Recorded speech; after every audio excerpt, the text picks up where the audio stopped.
Good morning বন্ধুরা, সকাল সকাল আজকে খেতে বসে কিন্তু কত রকমের সেদ্ধ দিয়ে দেখো। কোনোদিনও এত রকমের সেদ্ধ দিয়ে কেউ খেয়েছো কিনা এই কমেন্টে জানাও। আর দেখো আজকে কি কি কি সেদ্ধ খাচ্ছি তোমাদেরকে বলি। এই দেখো ওখানে পাকা কুমড়ো আছে, কাঁচা কুমড়ো আছে, সিম সেদ্ধ আছে, এখানে এগুলো বাঁধাকপি না তো এটা কি ওলকপি, সরি ওলকপি সেদ্ধ আছে, এটা আলু সেদ্ধ আছে, এটা রসুন সেদ্ধ আছে, এটা পেঁয়াজ সেদ্ধ আছে, লঙ্কা সেদ্ধ, এত রকমের সেদ্ধ দিয়ে আজকে সকালে খাবো। তোমরা আজকে দেখো পুরো ভিডিওটা দেখবে। তো চলো, এই দেখো প্রথম দিয়ে এক দিক দিয়ে শুরু করছি। চলো তাড়াতাড়ি খাই, চলো।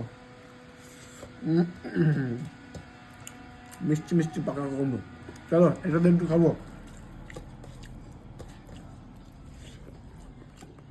কাঁচা কুমড়ো, এবার হবে সিম সেদ্ধ, চলো।